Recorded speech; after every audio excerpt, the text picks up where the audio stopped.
So, with the current crisis that's happening in the world, I am talking about COVID-19. There's been a lot of conspiracy theories on the internet, and I'm not saying whether these theories are correct or wrong. I'm kind of just going through them, looking at both sides, and trying to make a decision for myself what's real and what's not. But somebody sent this to me on my Facebook page. So there was apparently a document written by the Rockefellers in 2010, which they say predicted the Ebola outbreak, as well as also speaks about very similar things to what we're going through now with the COVID-19. So I'm just going to play this video for you and you can make your own conclusions. My immediate reaction after watching it, of course, was to ask myself, well, is this document real or is it a fake? Was it really written by the Rockefeller Foundation? And was this document written before the Ebola outbreak as well as the COVID-19? And when I did a check on the Rockefeller website, I couldn't find this document, and I don't know. The only place I can find this document is obviously on the internet from third party sources. However, I also did an advanced search and I arranged by date, and I did find results with this article from before the Ebola outbreak and from before the COVID-19. So it was written before and it does kind of predict events accurately. But, anyways, I'm not saying this is proof against or proof for it. It is quite convincing, but give me your opinions. Tell me what you think, and it'll just help me in my research and other people's. So I'm just going to play it. The ruling establishment has a lot of, they will stop at nothing to complete their toolkit of control. Right? So one of the things that has been missing from the toolkit of total control has been quarantines and curfews, right? So now, welcome to the new world in America, where to get on a bus, to go through a subway station, if you think that the procedures at the TSA are onerous, right? Guess this is coming to a bus depot near you. It's a more invasive way, and the ruling class needs this because, let me say, if the ruling class ever saw wide-scale civil unrest, you'd see an Ebola outbreak in America right away. Okay, so this is what you see is that Ebola is another tool in the toolbox of the ruling class repression control. Yeah, to keep down absolutely, repression. positively, 100%. This is a tool. Right. Ebola doesn't just magically start spreading, and then we have these doctors that come back here. The white people, of course, live. The two whites who got it survive. All the black people that get it die. It's very possible that these one of these NGOs over there is going around with a veil of Ebola or spreading it from a small plane onto villages. The point is to get hundreds of thousands of people infected with it and create the next phase of control. Now, one of the things I'd like to show to back up my my claims here. Here's a document from the Rockefeller Foundation. Rockefeller Foundation, right there. You can zoom in on that, where my finger is. It's called Scenarios for the Future International Development, the Rockefeller Foundation. All right? Okay, let's take a look at what they're saying here. This is something like a 50, 60-page document. I'd like you to go to page 18, if you can look at this up on the internet, but I'll read it off to you. It's called lockstep, lockstep. And this is a phrase that I used right after 2001 when I saw the entire system of the United States, including the population, were in lockstep.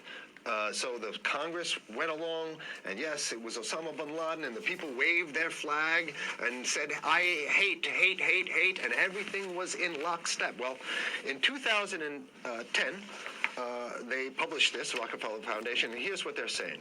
They're saying that they call it a scenario. These are scenario narratives, and they speak about it in the past tense. So they put out this scenario, lockstep. A world of tighter, top-down government control and more authoritarian leadership with limited innovation and growing citizen pushback.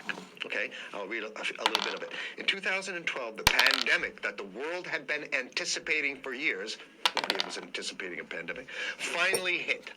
Unlike 2009's H1N1 this new influenza strain originating from wild geese. They use some scenario, but this is Ebola they're talking go about. ahead. Even the most pandemic-prepared nations were quickly overwhelmed when the virus streaked around the world, infecting nearly 20% of the global population and killing 8 million in just 7 months. The majority of them healthy young adults. The pandemic also had a deadly effect on economies. You can see the agenda. Just naked, raw, naked control agenda written down, and it's anybody's guess how this becomes effectuated in real life. So whether this is written specifically as marching orders or whether people take it upon themselves in the intelligence networks to say, okay, well, this has been produced, so this is the plan here. But these narratives have to be written in advance because the intelligence agencies don't know how to do these narratives. They need help. So these think tanks, they come up with these like Rand Corporation, Rockefeller Foundation. These are think tanks of death. They're not the think tanks, they're not there to find great ways to help people. Right? Okay, the pandemic also had a deadly effect on economics. International mobility of both people and goods screeched to a halt. Which is what they want. They want a completely isolated world, right? Debilitating industries like tourism and breaking global supply chain. Well, of course they want tourism stopped because they're not in the tourism business. And they want you at home in your house in front of the TV. Then they got you because once you watch the TV, they own your soul. Even locally. Wait a second, we're on television. I mean commercial television, let's say. National. Even locally, normally bustling shops and offices sat empty for months. Okay, so I love how they talk about it in the past tense in 2010. Right? The pandemic blanketed the planet, though disproportionate numbers in Africa died. Southeast Asia and Central America, where the virus spread like wildfire. It sounds like the opening monologue of a disaster movie, right? Exactly. Now listen, here's the good stuff now. But even in developed countries, containment was a challenge. Now here's this one. I love this one. The United States' initial policy of strongly discouraging, in quotation marks, strongly discouraging citizens from flying proved deadly in its leniency. So they're saying, that... No, keep going. Read it. Proved deadly in its leniency. So they should have been tougher, right? Accelerating the spread of the virus, not just within the United States, but across borders. However, a few countries did fare better. China, in particular. The Chinese government's quick imposition and enforcement of mandatory quarantine for all citizens, as well as its instant and near hermetic sealing off of all borders, saved millions of lives, stopping the spread of virus far earlier than in other countries. So the message is here is we have to look towards the Chinese, the oppressive totalitarian Chinese regime as an example of what we need to be doing here. And of course, the ruling class here loves the Chinese regime because they have demonstrated to the ruling class the most efficient form of capitalism, which is authoritarian capitalism. So we have capitalism, but unfortunately we have this veil. I get it. We have this veil of democracy. This is very interesting. This is continue on. Okay. China's government was not the only one that took extreme measures to protect its citizens from risk and exposure. During the pandemic, national leaders around the world flexed their muscles, flexed their authority, and imposed airtight rules and restrictions. You can see the agenda. Okay, no, go. Okay, from the mandatory wearing of face masks to body temperature checks at the entries to communal spaces like that's what's happening right now. Yeah, but soon it's going to be like body. It'll be at the subway. Yeah, is that what you're saying? We'll be going through this in the subway, to get on buses and the subway, things like that. And what this means though is don't think about having a cigarette, a joint on you, or basically you can't. This is a dragnet for everything. So, if in order for you, in other words, just like with stop and frisk, this is ultimate stop and frisk. This is the ultimate cavity stop and frisk, cavity search kind of thing. All right. So during the pandemic, national leaders around there flex their authority. They're now there's some good stuff. Listen to this. And even supermarkets, they want body checks at supermarkets, okay? So basically, what they're saying is they're building a system where every move you make, you get gotta food. go through them. You can't get food. What can't happens get if you go to the farmer's market? Here's the good stuff now. I mean, it just keeps getting better.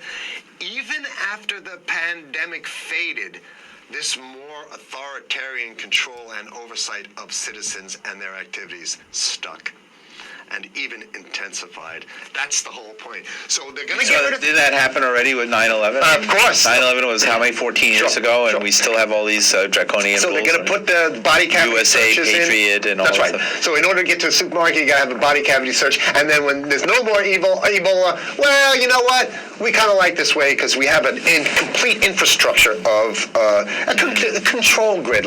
In order to protect themselves from the spread of increasingly global problems, from pandemics and national terrorism to environmental crisis and rising poverty, leaders around the world took a firmer grip on power.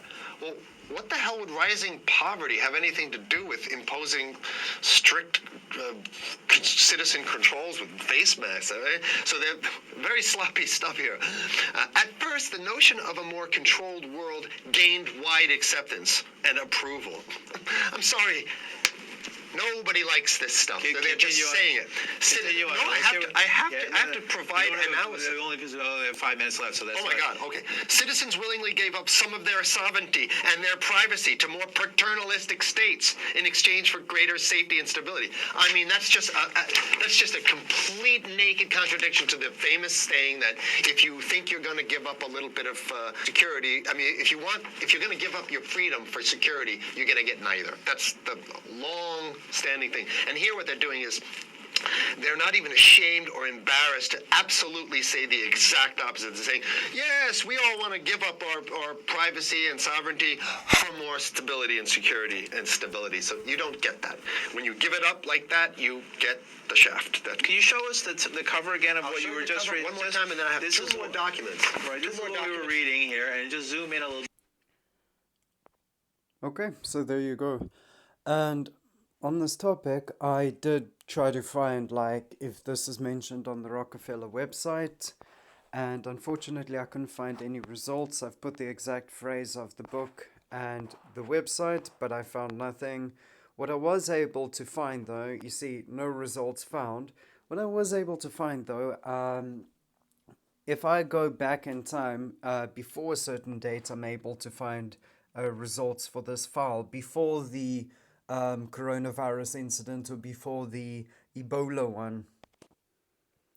Okay, so here I've done another search, but as you can see, I've arranged by date from 2010 to 2011.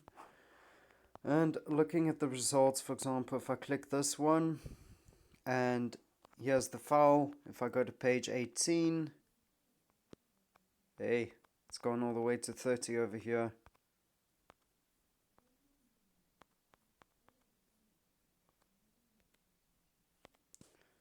Okay, I go to page 18, and I'm not going to read the whole thing because, yeah, he basically read it. It says the same thing. So, I don't know.